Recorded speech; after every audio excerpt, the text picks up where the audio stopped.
I'm so exhausted personally, professionally. I'm growing so skeptical. I feel like the when is the shoe going to drop? Even with my best of best friends, like, are they all eventually going to betray me? Is trust just a fool's game? Welcome to the Carey Nieuwhof Leadership Podcast on YouTube. It's so good to have you here. Hey, if it's your first time, make sure you subscribe. Just click the button and you'll never miss an episode. Today, we've got Lysa TerKeurst. If you've ever wondered what the red flags are that show you can't trust somebody, you've come to the right place, because that's what we talk about. And today's episode is brought to you by Convoy of Hope. So whether it's organizing an event or supporting families in need, Convoy wants to find a way to reignite a love in your church for compassion ministry. You can partner with them at convoy.org/Carey and click that link to learn more as well. And it's also brought to you by GLOO. Connect with the people in your church by using free texting provided by GLOO. You can visit gloo.us/free texting and begin texting today. And now, my conversation with Lysa TerKeurst. Lysa, it's good to chat again. Thank you so much, Carey. I always love looking at my calendar and seeing the name Carey Nieuwhof on my schedule. So today's a great day. Well, it's mutual. And like a lot of leaders, you have been through a lot over the last few years, a lot of really deep personal pain. You've had some painful friendships break up that you allude to in your new book, the death of your marriage, other devastating betrayals. I know that's a heavy place to start, but you're going to have the attention of every leader listening, because if you've led for more than 10 minutes, you probably had a betrayal of trust. You probably had somebody that you counted on who let you down. And there's a lot of people listening to this podcast who are like, I don't know if I can do it anymore. Can you just narrate some of the difficulties and heartbreaks you've been through over the last number of years to the level that you're comfortable disclosing? Absolutely. Well, I was just processing yesterday the layers of what happens when a betrayal occurs. And so I'll walk through these layers and then I'll kind of personalize it so you can see. So the first layer of a betrayal is when you know something's off, but you can't figure out what is off. You're having a discernment that there's like a warning signal, but the discernment isn't giving you details. And here's where it gets a little complicated for Christians, is that we want to believe the best. And it almost feels biblical, like believe the best about this person, speak life into this person. Those things are really, really good.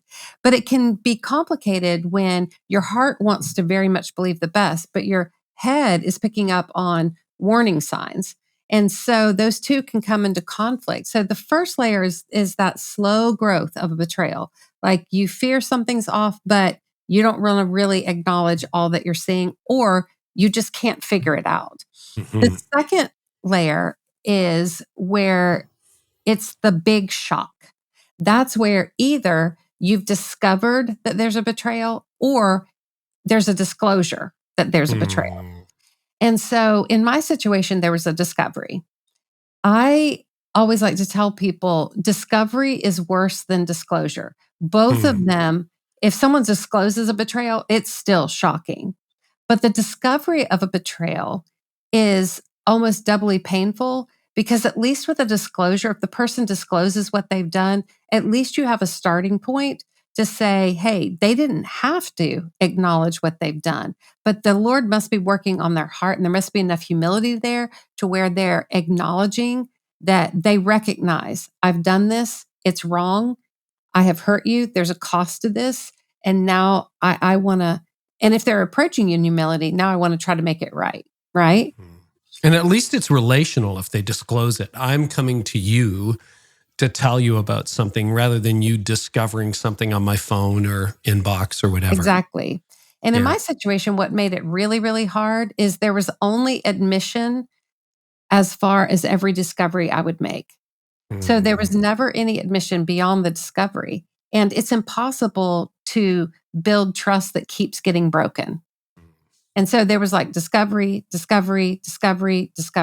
And so that was really hard. So the second layer of betrayal is the big shock, right? The third layer of betrayal is the reaction of the person who's betrayed you. If their reaction, like we just talked about, if their reaction is humble then there's a much greater chance, a much more likely chance that that relationship can be repaired. If their response is immediate defensiveness, anger, blaming, shaming you, calling you crazy, denial, then that's a really harsh layer. It's further deepening the betrayal, right? Because it's pretty brutal when someone gaslights you and says, you saw this, but what you saw isn't what you really saw. And so therefore, the issue is that you're crazy. That's like a whole nother level of deep betrayal. The fourth layer then is the reaction of other people.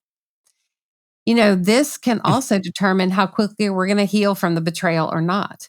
When you hear other people being sympathetic and they want to be a help, maybe by not adding their own commentary, but rather praying for you, supporting you, doing what needs to be done to help you, then that's great. But oftentimes the reaction of other people is that they want to know why this happened so that it doesn't happen to them. And that was my experience. I had some lifelong friends that I thought would be by my side no matter what.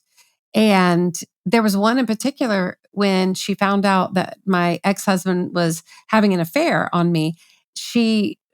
Her immediate response was, I think it's because you travel. And I think what was happening there is she wanted a reason, like her husband cheated, like my husband cheated on me because I traveled and she doesn't travel. So therefore that's a layer of assurance that this same thing won't happen to her. But that reaction caused me another layer of grief, another layer of like great betrayal. So we've gone down now, we're at the fifth. The fifth layer of betrayal is, why didn't I see this coming? It's almost like I feel like I betrayed myself. Like I should have seen this coming. When they said that in a meeting, like imagine a pastor going through this. When they said that in the meeting, when they put conditions on their generous gift, when I saw them recruiting other people to support an initiative and using their influence in incorrect ways, like I should have seen this coming. And so then you can almost have this other layer of betrayal, like I betrayed myself. I felt the warning signs, but I let my heart override them time and time again. The sixth layer of betrayal, which is also something that I faced, is feeling a little bit betrayed by God. Like, God, you saw what was going on behind the scenes and you didn't stop it. And even now, it doesn't feel like you're addressing the sin that is causing me so much pain. Like it feels like the person who hurt me is getting away with it. And that can almost make you feel betrayed by God. So I went through all of those. And if you relate to any of those, whether it's a big trauma trust, like a betrayal of infidelity in your marriage, or like you mentioned, a pastor being betrayed by somebody that was high up in leadership or a very significant person of their ministry, and then they somehow got the pastor fired or diminished the pastor's credibility. Those are big T trust issues. Or whether it's a smaller trust issue, like somebody said they were going to do something and they just never quite follow through. So I just can't count on them. That's still a betrayal. That's still a trust issue. They're just on different scopes, but sometimes those layers of betrayal are the same. I wouldn't mind drilling into, because we talked about the marriage challenges before, and we're going to talk about them again, but you talked about the breakdown in friendships. And when you look at the loneliness of leaders, first of all, it's an epidemic. Secondly, the last 4 or 5 years have made that way harder. And, there was one anecdote, it's not an anecdote, in the book where a quote friend of yours was running a conference, and the tagline for this marriage conference was something like, don't let what happened to Lisa's marriage happen to your marriage. And when I read that, I gasped. Oh my gosh, like there's someone you trusted as a friend who takes the breakdown, the death of your marriage, and turns it into a marketing tool for a conference. By the way, listeners, I did Google it. I couldn't find it. So you're not going to find out who it was. But talk about that dynamic. Like that is just staggering. And I'm afraid you're probably not the first and not the last to have something like that happen to you. So can you talk about the dynamics of a friendship or a colleague relational breakdown? Well, I absolutely can.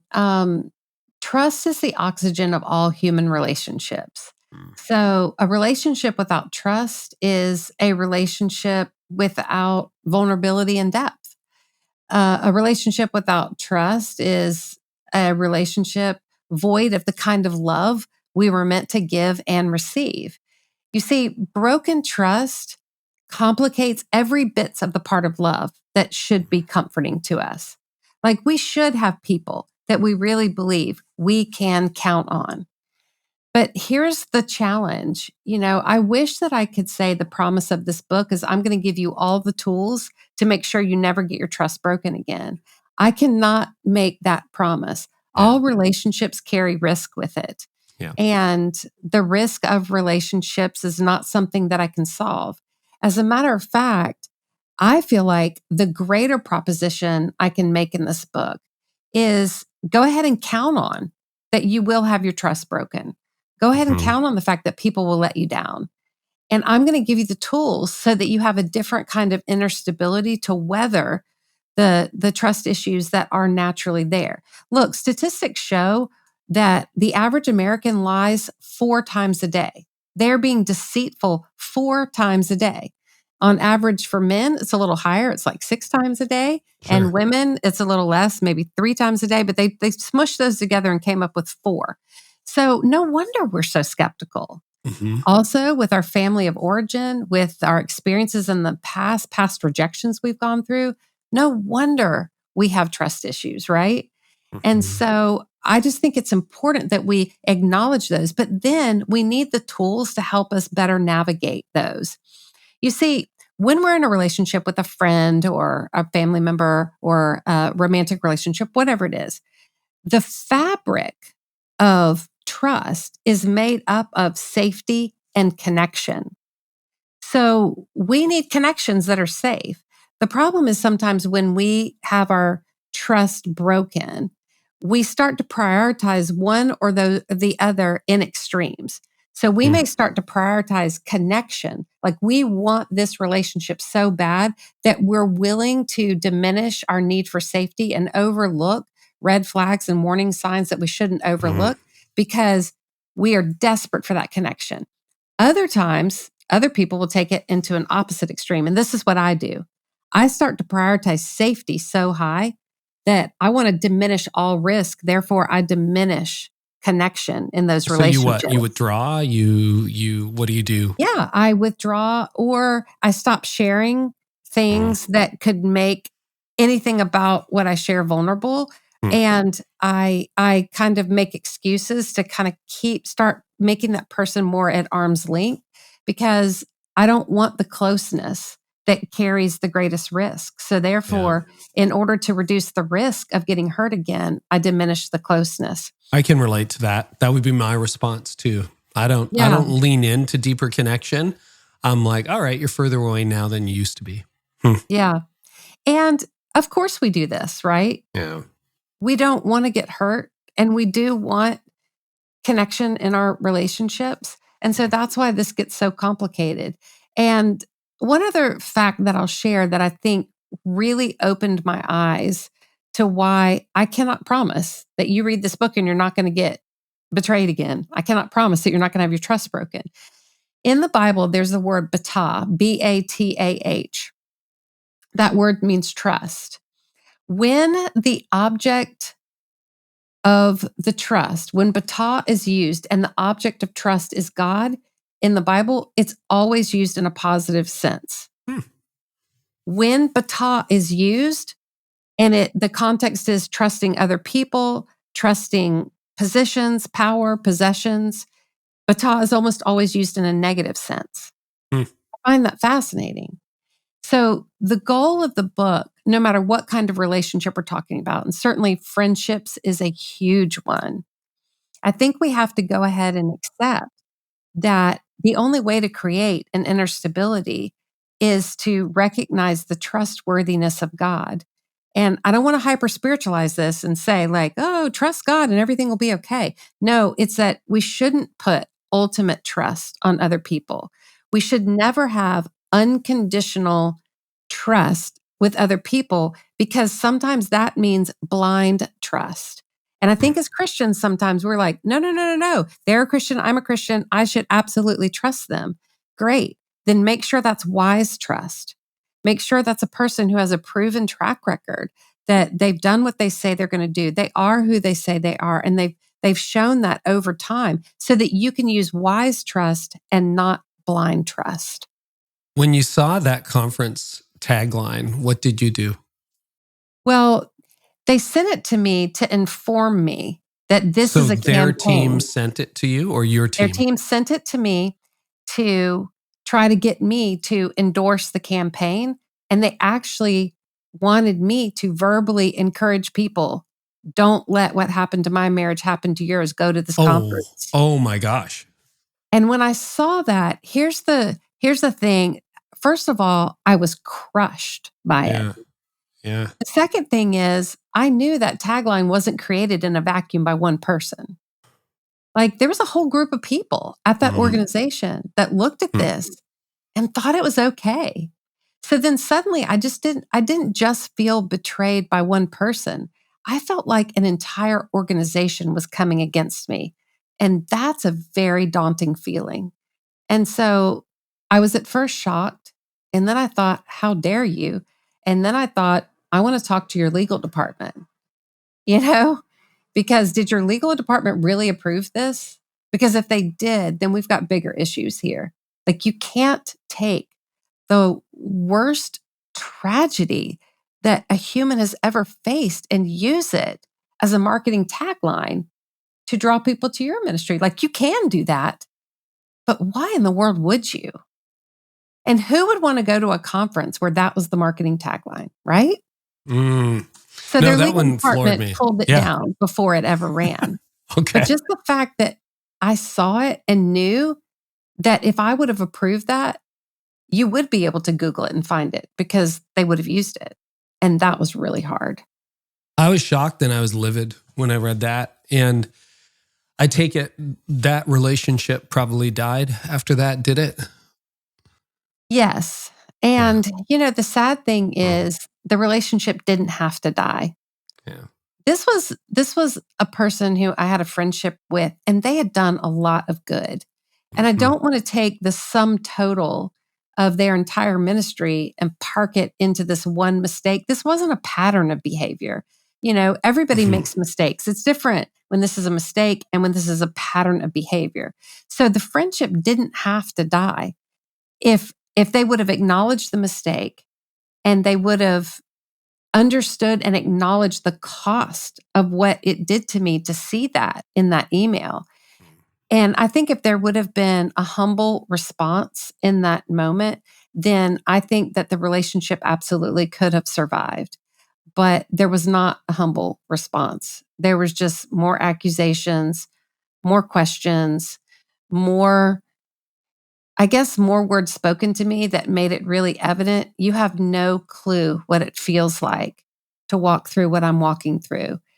And so, in that, I was able to just acknowledge that people are down on what they're not up on, and they just didn't understand.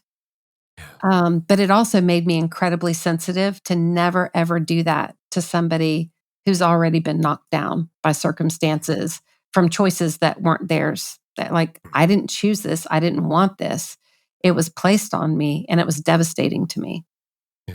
I'm so sorry that happened. And, I don't want to jump way ahead, but, you mentioned wise trust. So you didn't date for a couple of years after your marriage died. You dated a little bit. You found someone. You've been married now for, over half a year. And what was it like? What was different? I mean, I can imagine, you said it in your book. You're like, I don't think I'm ever going to date again. I think I'm going to be alone. And I can see that being a very natural response, particularly in the face of betrayal. Betrayal is different than death. Death is a mourning, but it was sort of beyond your control. Betrayal, that's a whole other thing. And I'm thinking about all the leaders who are tempted to quit because they've been betrayed numerous times, who, this is their third board. This is their fifth executive pastor. This is their whatever friend that they trusted. What does wise trust look like? What did it look like for you when you decided, all right, I'm going to go on a date. I might allow myself to fall in love. Maybe I'll get married. Like what happened? Well, first, like I said, it took me a long time to get to the place where I was even willing to date. And here's the main reason why. I did not want to approach any new relationship with a little bit of desperation for them to help step into my pain and help ease the ache of my pain. So, in other words, I didn't want to date because I needed someone to help me get through the hardships of having been betrayed in the past. I wanted to be at a certain place where I could date someone and be freed up to want the right person without needing them to step in and help, like, ease the ache of my healing process. And that there's a big difference when you step into a relationship. If you're desperate, then that's going to lead to some compromises because you want a connection with another person because you've hurt so bad from this other person. But one thing that my counselor helped me see is that my picker was broken. Now you have to be careful how you say that because that sounds okay. right. Like your ability to spot who was right for you was broken. And so I needed to spend 2 years working on my healing so that I wouldn't keep attracting people at my same level of health when I was at an unhealthy, broken place. So I needed to spend that time to do the work, to get healthy, to figure out all the effects that this had on me and what can I do to elevate my health, because we will attract other people at our same level of health. And I didn't want to attract another unhealthy partner. I wanted to attract what was healthy. And sometimes it wasn't just about the brokenness inside of me. It's that I had lived in dysfunction for so long that dysfunction started to feel normal to me. And when dysfunction feels normal, we will attract other people who feel normal. But if dysfunction feels normal, then we're going to attract other people who will have the same kind of dysfunctional dance with us that we had before. So for those reasons, I wanted to recognize what is dysfunctional, and I needed to get to a place where I saw that dysfunction is not normal. There's an elevated sense of what normal is. And so I wanted to get to that place where I was attracting people who had done their work, people who had been through some stuff, but and had enough empathy to understand the hardships, but at the same time, who had spent time doing their healing work. So that's why those 2 years of no relationship, no dating, that was pretty crucial for me. Then when I did step into dating, I at first was so panicked, like I have to pick up on every red flag. So I felt like I was stepping into a date already assuming the worst about this person and feeling the pressure. I've got to pick apart everything they say. And that was not going well for me. And so I decided instead I would step into a date, giving myself permission to not look for red flags. If they emerged, then acknowledge that that's a red flag. But the main priority for me in the date was, yes, to learn a little bit about this other person. But I made it my goal every time I came home from a date to ask myself the question, what did I learn about me? What did I discover about what I need and what I want? And it really served me well. So therefore, I wasn't hunting for a husband. I was in search of, for the first time, being able to acknowledge what I wanted and what I needed and what I didn't want and what I didn't need. And learning about myself was really important. I did not know before I dated my now husband, I did not know how important it would be that this other person had conquered addictions. I would have said, I need someone who's never struggled with addictions. Yeah. And maybe that would have worked out beautifully too. But Chaz is 10 years sober, and I knew that he had the ability to conquer addictions that feel so scary to me. And he has built into his life patterns of behavior that are his toolbox to help regulate him when he gets dysregulated, when he gets upset about something. He's not turning to an addiction to help ease the ache of that pain. He has so many healthy coping mechanisms. And I had no idea that I needed that, but I learned that about myself when I started dating him. So this is interesting. The broken picker thing, never heard about it, never thought about it, and had a lot flash through my eyes. And I think my picker's probably been broken at different points in my life, where you end up and, you hire the same kind of person, you make friends with the same kind of person, and it doesn't work out. And then you go back and you do it again. And maybe I don't know how to answer this, so I'm not sure where this is going, but what are some signs that your picker might be broken, to use that term, or that it needs some work, or that it's not working out for you, out of your own life or out of what you've learned about that principle in general? Yeah, such a good question. I think that there are several indicators, and I won't generalize this to other people, so I'm just going to personalize it to me. Sure. Here's some indications that my picker was broken. And I already alluded to one. I accepted certain dysfunctions as normal, and those dysfunctions felt comfortable to me. And so I needed to be able to step back and have a counselor help me identify these things feel normal to you, but these are in fact dysfunctions. So let me give you an example of just like a funny dysfunction. Okay. Sure. So my sister came to visit, and my sister and I, to give you a little background, the first half of our childhood, we were being raised by a single mom, and we were very, very, very poor. So we didn't have money. When something would break at our house, we didn't have money to go hire a professional. So we would do what's called a workaround. Like we would figure out how to kind of rig it so it would kind of work, but it wasn't fixed. It was just a workaround where we could kind of like make it work, even though it wasn't ultimately fixed. And so when you live in the dysfunction of we can't afford for something to get fixed, like for a vast majority of your childhood, then as an adult, when I could afford to have things fixed, that same broken thought pattern, that same mentality would go, it's going to be too expensive to get this fixed. So just work around, like figure out how to make it work.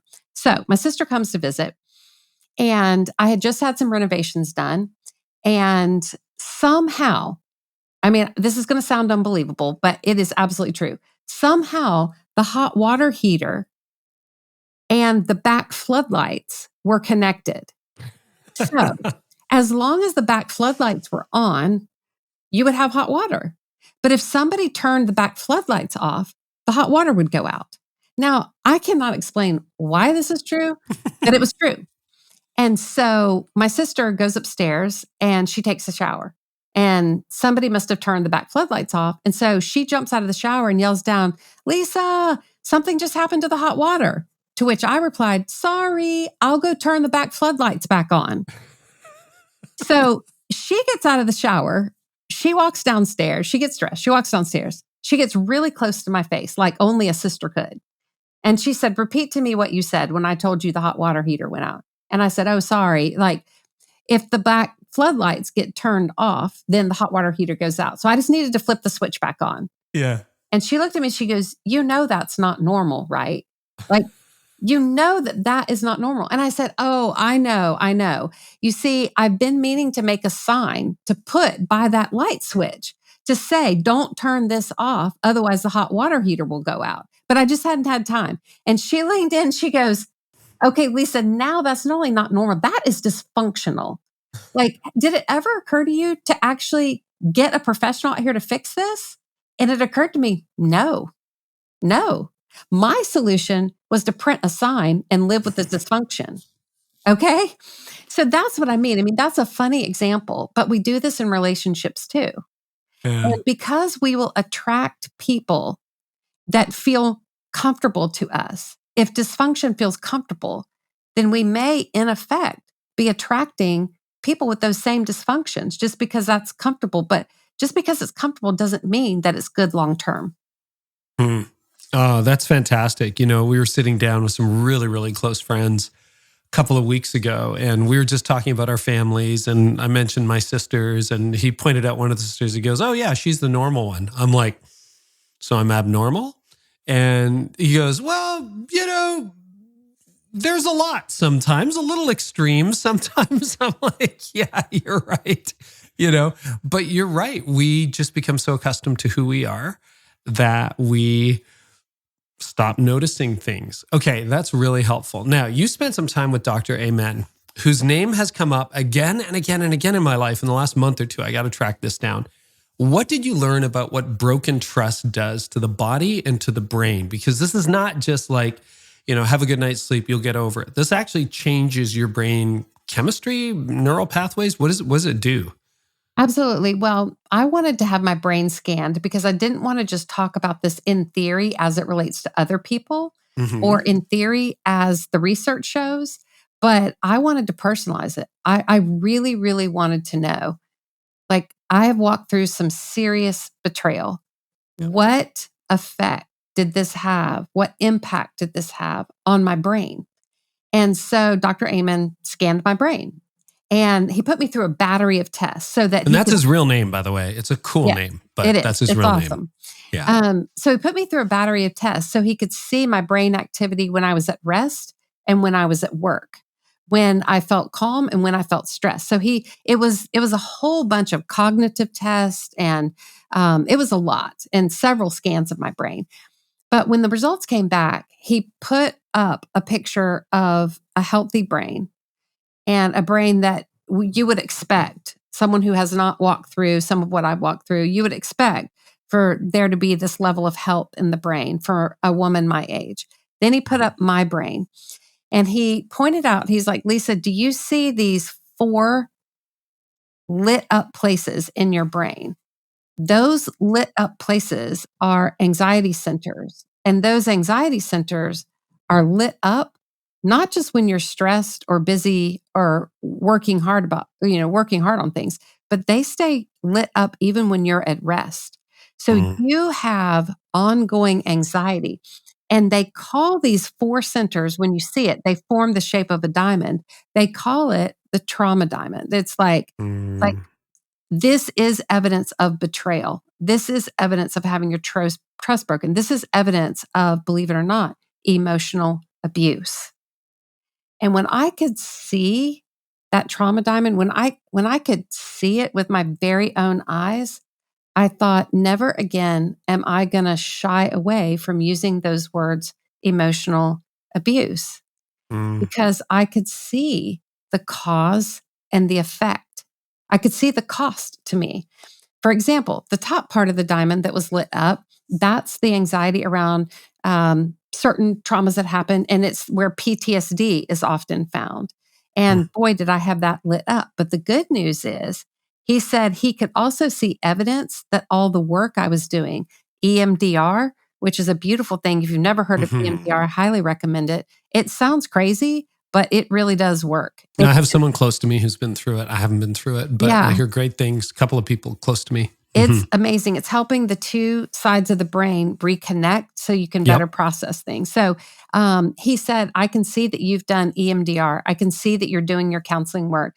I can see that you're serious about praying through these issues and working on forgiveness," because he could see that there was evidence of that PTSD, but that it was getting better. And that filled me with hope. He also helped explain there's another part of the trauma diamond where if that part is lit up, it's common for you to then misread cues from other people. And at first when he said this, I'm like, no, I'm very socially aware. Like, I feel like I can really read people. But here's where it plays out for me, is that today if we're on the interview and you may do like this to like look up at lights, but I could misread that when I'm putting it through a filter of having been betrayed and rejection. I could say, man, Carey just thought what I just said sounded stupid. And it's like, no, Carey heard a buzzing noise, and so he looked up at the light, right? And so we can misread cues by other people. Another part that was lit up was often what causes overthinking and catastrophic thinking. Okay. And that's made so much sense to me too, because I used to say, okay, it's like, I can pretty much guarantee you, think of the worst case scenario, but case scenarios don't often happen. But I had been through so many worst case scenarios coming true that now catastrophic thinking was always factored in. And so I could see the impact that this betrayal trauma had on me. And yeah, it was hard to receive that news, but it also helped me make sense of why I do certain things. And just making me aware of it is helping me know those are specific things I need to address and work on. So it proved to be very, very helpful. Yeah, and from what I understand, and again, I've been fairly recently introduced to it, this is, you don't have brain surgery and it gets fixed. This is emotional work that you do, healing work you do. You reorient yourself through trauma, prayer, all of that stuff. And then your brain actually changes. And hopefully if you got a second scan, it would show progress in those areas. Is that right? And also healthy choices, I mean, there's a lot of healthy choices. There's supplements you can take. It's good nutrition. It's exercise. I mean, all of that really does play into it too. Okay. No, that's good to know. But, the idea that this actually has an impact on how your brain functions and creates sort of a loop, a negative spiral, is really, really fascinating. We're learning so much in that area. You mentioned this earlier, and I want to come back to it because I've heard this so many times in leadership and been guilty of it myself, more so in years gone by than currently. But we over spiritualize. We're like, hey, we're Christians. We should trust everybody. Hey, Lysa, you should have just forgiven him. Hey, Lysa, you just pray about that and everything will be okay. What is the problem with over spiritualizing it? Well, it's funny that you're bringing this up because I went to a therapy group, and it was at a retreat. It's called Onsite, and I had a Christian leader, but many of the people in my group weren't Christians, or they had different beliefs than me. And it was really fascinating for me to step outside of the Christian bubble and see how other people think about things, how they process things. And so she had this one thing where she was like, okay, I want everybody to go around and name their coping mechanism, because we're going to work on replacing unhealthy coping mechanisms with healthy ones. Well, as the people were going around the circle, I was like, oh, wow, these people have so many more choices about unhealthy coping mechanisms. And they have ways to numb their pain that like never were part of my thought process, right? And so, they were talking about like alcohol and drugs, and one gal was seriously addicted to Netflix. Like she laid in her bed for 2 years and did nothing but watch Netflix. Like she withdrew from life completely. Wow. And there were all these things, and I was panicked as the circle was coming, or like it was about to be my turn. And I thought, I don't have a coping mechanism. Maybe that's my problem. Like I didn't turn to drinking. I didn't turn to drugs. I didn't turn to Netflix. And so I was like, do I make up something? Like, do I just say like cocaine? But then the problem is these people know about cocaine. So they're going to ask me a question. I'm not going to know the lingo. So then I'm going to be like, oh, liar, And so it got to me, and I was honest. I just said, I think my problem is I don't have a coping mechanism. And she said, yes, you do. My therapist was just that quick. Yes, you do. And I said, what is it? She said, you hyper spiritualize everything. So you leapfrog over your need for healing by just hyper spiritualizing it. And so you give yourself permission to deal with nothing because you just like say some Christian saying, and you just leapfrog over the work that needs to be done. And at first it made me mad. I was like, oh, well, you don't understand how powerful God's word is. It's the truth that sets you free, right? And yes, that is true. And it's also true that we need to work on our stuff. And the Bible is filled with people like, create in me a new heart, God. It is filled with people who need to face their sin and deal with their sin so that they can heal from their sin. And, I was very guilty of doing that. I didn't want to deal with my stuff. So I would hyper spiritualize it, slap a good Christian saying on it and move on. The problem is I wasn't healed. I was pretending. And so that really made me aware of how crucial it is to make sure to fully acknowledge the truth sets us free and to combine that with good practices of peeling back the layers of help that needs to be pursued. And yes, I was the one that was hurt. And for a while, it made me kind of feel like I don't want to give anybody a reason why it was okay to betray me. So I don't want to present my issues. I don't want to work on my issues. But the thing I had to realize is me acknowledging that I have issues that need to be worked on. In no way, shape, or form does that give the betrayer permission to have done what they did, right? Yeah. It gives me an opportunity to be able to move forward in a healthy way. So that's when I knew, okay, I need to sit with some of these things. One of the most fascinating things I did to work on my issues and to make sure I wasn't hyper spiritualizing and just leapfrogging over my need for healing, is my counselor had me do this thing called the trauma egg. And so I got a big piece of white poster board and I drew an oval like egg shape. And then I divided that egg up into all these little square compartments.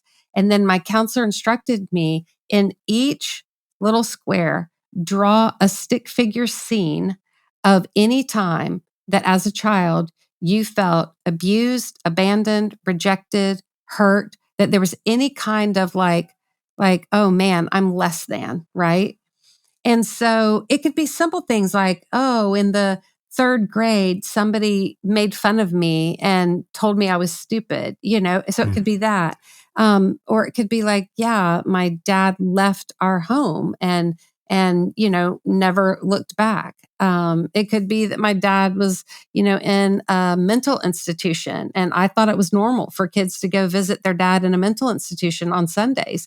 And then one day my sister went to school and everybody was talking about what they did for the weekend. And she kind of threw out there like, oh yeah, like of course, we went to visit dad in the mental institution on Sunday. And for the first time, my sister and I realized that's not normal. Other kids weren't doing that. And so it's anytime there were these little betrayals or these little hurt, rejection, feeling like I'm abnormal in any way. And so then after I drew all my little stick figure scenes from childhood to present day, I stood in front of my counselor and I briefly told him the story of each picture. And I thought the exercise was just so I could get things out and so that he could get to know me better. But actually what he was looking for is a shame script. He was looking for phraseology that I would repeat over and over that indicated a broken belief system about myself. And after I did that exercise, my shame script was, Lysa, you are an inconvenience to most people. So don't ask other people to do things for you because it'll be too much and you'll run the risk of them rejecting you because nobody really wants to do anything to help you. So you can see if that is the narrative that's feeding so much of how I process what's happening to me, that narrative needs to be worked on. It's not so much the traumas that we go through that determine the after effects. It's the narrative we say to ourselves about the trauma and what's broken inside of us that invited that into our lives. It's that narrative that often determines how severely we're affected by the things we walk through. I would love to know, because we've known each other for a number of years now, and I've spent some time with you and your team and saw some of them when we were getting the interview set up and everything. What differences do you notice as you've gotten healthier and been through all of this? What is the team dynamic like now? How has that impacted your team that you work with as opposed to maybe the way things were 6 or 7 years ago? Wow. Honestly, I would love for you at some point to do a roundtable and ask my team that question without me prepping them at all. Because I bet you there's an impact, Lysa. I'm not the same leader I was 20 years ago. Thank goodness. I would love to hear their answers. So I say that just to say, like, I'm making an assumption here because I've never asked that question. Yeah. So here's what I hope that they would say is, Lysa, you're so much more aware of and in touch with the real pain people are walking through. Hmm. You're so much more compassionate. You are so much better about drawing healthy boundaries so that you recognize that you have limitations, not because you're selfish, but because you're human. And maybe one of the biggest things they would say is that with God, I think it's made such a big difference in my life that I now believe in the goodness of God like I never have before. And at a speaking engagement recently, I took the stage and I felt prompted to ask this question. What would look different about your life if you really believed in the goodness of God? Like, how would your life change if you really believed in the goodness of God? And I think my team would say, Lysa really believes in the goodness of God. Appreciate you sharing that. You know, you got a whole chapter on control, right? That can be a response that you have as a leader. And I look back on me, and there were so many things I was trying to control, both in my family and, you know, my life got divided in two. I feel like pre-burnout and post-burnout. I had a decade in leadership before burnout. And, you know, I was pretty nice, but controlling leader. And it feels like the last 18 years have been a series of just learning to let go, learning to let go, learning to let go. I'm wondering, did any of those behaviors, those coping mechanisms, do you notice that they're gone now? That there were things that you tried to do? Like often there's a lot that we do as a company, and we're a really small team, that I no longer fully understand. And I'm okay with that. And it seems to be going well. And that's because I trust people. And before, I always had my finger into everything that was true at home, that was true at work.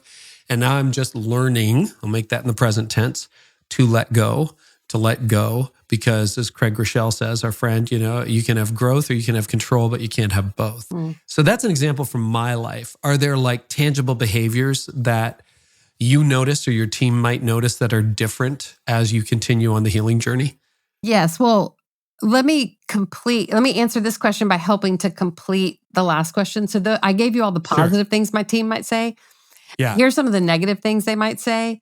Like, whoo, Lysa is a pro at jumping into being able to verbalize worst case scenario. Like you give me a situation right now and I can name the worst case scenario before you can even blink, right?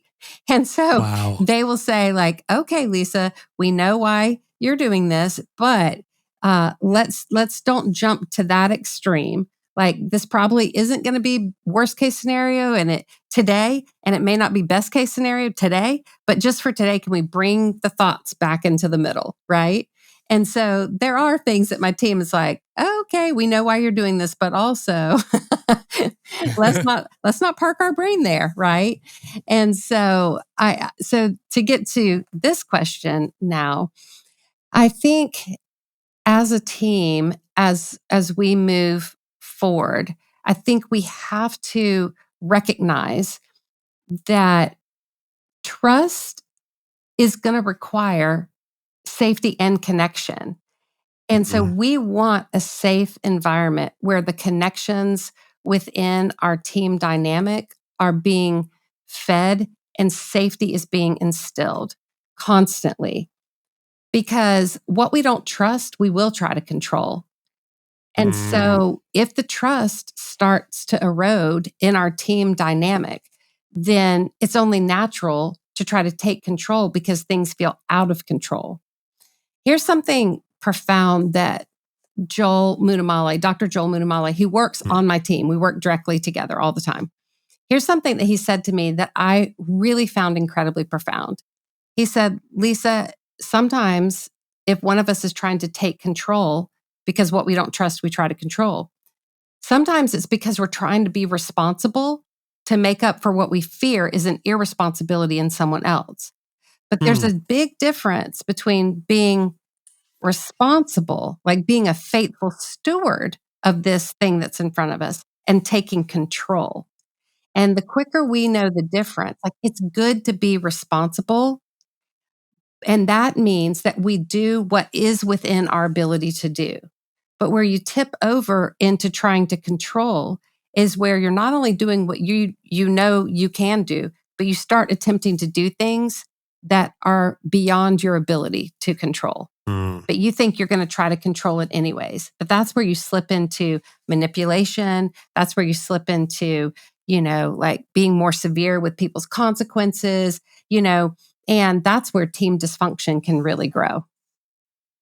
I was really interested in are there 11 red flags associated with trust? Because some of them were, oh yeah, of course. And then some of them were like so subtle.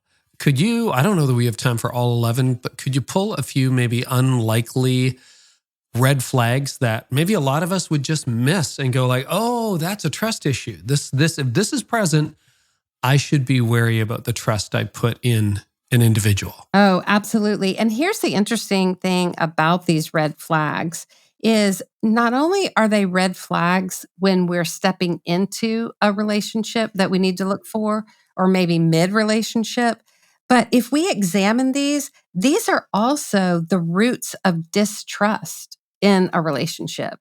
So sometimes it's like we say the statement like, I don't trust you. And that can mean a lot of things. That can mean like, I don't trust you to pick something up at the grocery store. That's one level of I don't trust you.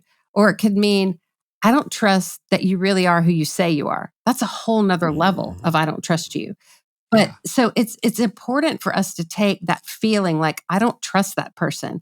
And through this process of examining these red flags, we can actually discover roots of distrust and where it's coming from. And then we can assess how serious it is based on how much it impacts us. So let me give you a couple of them. Sure. Okay, well, red flag number one, incongruity. So this is one that's a little more obvious, and it's in my estimation, it's a very big deal. And incongruity is this person wants people to perceive them one way, but then they act in a completely different way. Their words don't match the way they actually live on a day-to-day basis. In other words, their insides don't match their outsides. Okay. So an example of this could be someone says that they're hardworking, and yet at the same time, they don't have a job. And there's always an excuse why it's someone else's fault. They expect others to provide for them so they can live the lifestyle they desire. But yet they say like, I'm I'm really a hard worker, hardworking. man. That incongruity makes people really doubtful. Like something's not matching up here. Another example is they say they're taking seriously their doctor's advice to eat healthy, but their credit card statement reveals a lot of trips to fast food restaurants. Exactly. There's like an incongruity there. Okay, let's look at another one. Let's look at inconsistency. This person makes you feel on edge because you never know what version of them you'll get on any given day. Sometimes they're kind, but sometimes they're not. Sometimes they act like they love you, but sometimes they seem cold and indifferent. I mean, we all have bad days sometimes, right? But this is more of a pattern of duality that confuses you and makes the relationship feel unstable. Wow. Seen that many times. Yeah. And that one's really hard for me too, because I understand we all have bad days, but I don't want to see a pattern of duality in people. It almost is like pick a name, which William is going to show up today, right? Is it going to be happy William or angry William? And you have no idea which one's going to show up. Yeah. And here's a couple of ways that this plays out in everyday life, this inconsistency. The stories they tell differ in truth and accuracy depending on the audience. That's hard, right? Yeah. Here's another one. Their mood or behavior changes drastically depending on their circumstance. They are easily enticed to act in unhealthy ways when things aren't going well for them. So it's like, they're super like biblical and their words reflect like a beautiful heart when things are going well. But when things don't go well, and they're like poked and they're caught off guard a little bit, what spills out of their mouth is often a reflection of what's really stored up in their heart. Was there a red flag around reliability as well? I seem to remember that one. You might have used a different term, but like you give someone a job and they just don't get it done. Yeah, there's a couple of them. Okay. One, there is incompetence. Now, Right. incompetence is kind of tricky. This person says they're capable of doing something that you already know they do not have the training, experience, or track record to carry out. They won't acknowledge their inability until it becomes a problem too big to deny. They try to compensate for their lack of ability with convincing conversations about their progress, but behind the scenes, things are not happening like they should be. Okay. Yeah, like the guy who wired up the backyard lights and the water heater in your house. If that was actually a contractor error. Exactly. It's like, did you get trained in this or did you just watch a YouTube video and charge me a bunch of money? Okay, here's another one. This is red flag number 10, irresponsibility. This person is reckless. They tend to gravitate toward doing something fun over taking care of business. It's not that they're necessarily spiteful, but they don't take things as seriously as they should. They aren't a good judge for how long something will take to accomplish. They're easily distracted from what's most important so they can enjoy whatever comes up in the moment. And irresponsibility, for me, the reason this red flag scares me so much is because ultimately I'm afraid of looking irresponsible. I'm afraid of looking stupid. And if their actions are any kind of a reflection that this is how I would do things too, that's really hard for me to process. For example, they say that they're going to pay an important bill on time, but when you get the final notice and realize that they hadn't taken it seriously, it's not just that they were irresponsible. It's that now it's making you look bad. Now it could affect your credit, right? Another one is they express a desire to put the kids to bed with you every night, but more times than not, they get caught up in watching a game and instead you do it alone over and over and over. So, yeah. And you can see many scenarios how that would play out in a work environment. You know, all of those red flags, it reminds me, I heard this years ago from Andy Stanley. It's the simplest definition of trust I've ever heard. And I think it plays out. It's just, Andy would say, trust is confidence. It's confidence. You said you were going to pay the bill. You said you got the job done. Confidence that the person who shows up is the same person every day. Confidence that they're not lying. You know, you talked about a suitcase with, roller wheels going away from you was a trigger for you because it made you think, oh no, what's going to happen when I can't see my husband? Is this going to go bad?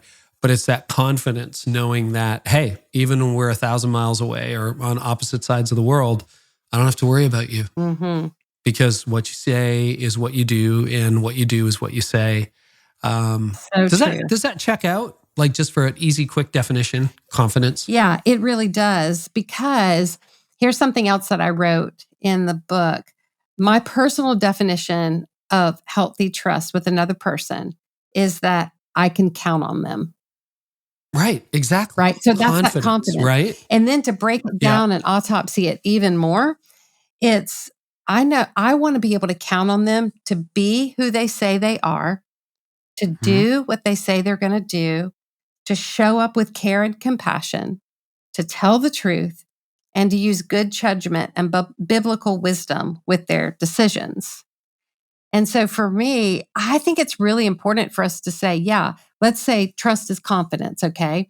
But now you personally define confidence for what? And what is it that you really need? Because of your own unique wiring, because of your story, your origin story, your family of origin story, because of past rejections you walked through, because of, different scenarios that you've been in, because of that shame script or that belief system you have to fight against because of your own insecurity, whatever it is, like make this personal to you and then talk about it. So I would love to have you speak to leaders who've had their trust shattered over and over and over again. I mean, that's been your personal experience through friendships, through a marriage that reconciled and then died, et cetera, and yet here you are trusting again, hoping again, believing again. What would you say to leaders who are right on the edge going, I got a story to match yours, maybe worse, and we're not playing that game, but you know what I mean, but who are hanging on by a thread right now and feel like they can't trust again, they can't hope again. What is something they could focus on or do right now to help write a different ending to that story rather than just quitting, throwing in the towel? Like you could have just, and let me ask you this question, then we'll get to that question. Why didn't you just quit? I had that written down in my notes. Why didn't you just say, you know what, Proverbs 31, I'm done. I'm going to go sell insurance, or I'm going to open a coffee shop. I'm done. Why did you not? I'm sure you thought about it. Maybe you didn't. I would have thought about it. Oh, I absolutely did. Lysa? My thing was, You did? I just want to move to Montana and become a waitress. I'm not sure why that was my go-to statement, but I said it over and over and over. Not a bad plan. I've been to Montana. And I even said this to a leader. Like I was just saying, like, I'm so exhausted personally, professionally. I'm growing so skeptical. I feel like the when is the shoe going to drop? Even with my best of best friends, like, are they all eventually going to betray me? Is trust just a fool's game? Where everybody is going to wind up just being self-seeking, self-preserving, and who cares a flip about being honest? I'd gotten to the place where I was quietly quitting on hope. That's what I was doing. Like I was going through the motions on the inside, but it's really hard to walk toward a future that you don't want. And that was the thing that was making me kind of quietly quit on hope. Hope can be the most brutal risk of all, because to dare to hope means to make vulnerable the greatest desires you have, and potentially also making you face some of the greatest disappointments you have. And so I expressed to a leader, I'm tired. I think I just want to move to Montana and become a waitress. And he sat there for a minute and he goes, okay, that's an option for you. And then can I share with you what will happen if you do that? And I was expecting him to say, there are hundreds of people, who won't hear your message. And, like God has set you up for ministry. You're made for this. Like, come on, you can do it. He didn't say any of that. He said, let me just share with you what will happen if you move to Montana and become a waitress. He said, you'll move to Montana, you'll become a waitress. And soon you'll recognize that there are broken systems in the restaurant. So you're going to set up new systems and new strategies for the restaurant to become more effective. And then the district manager is going to be impressed by your systems and strategies, and they're going to promote you to district manager. When you're district manager, you're going to set up systems and strategies and better communications for all the other restaurants in your area. And soon corporate's going to take notice. And when corporate takes notice, they bring you to corporate office. And soon you're going to be promoted into the executive leadership of that restaurant chain. And guess what? In that process, you're going to get hurt. You're going to be lied to. You're going to be betrayed. You are going to face the same situations that you're facing. So let's not move to Montana and become a waitress. Let's step into what God has called you to right now. And let's remember there's still really good people in this world. And Lysa, don't live your life and reduce your life down to the limitations of living hurt. Don't do that. Those people that hurt you, they hurt you. Acknowledge that, but also recognize they don't have the power to make you quit. You have the power to make you quit.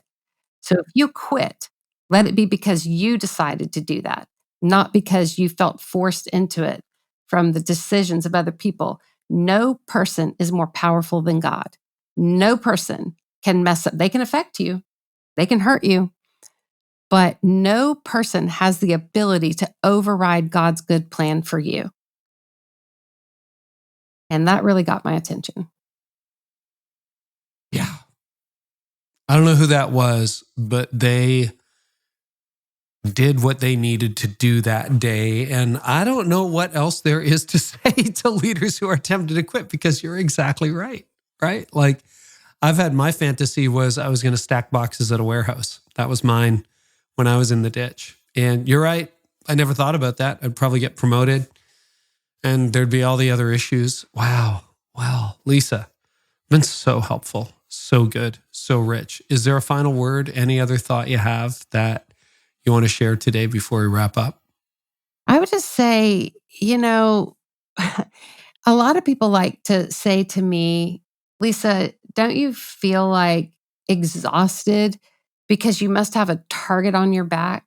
Like you being so visible in ministry, don't you think maybe like that's part of what invites all this hurt and heartbreak into your life?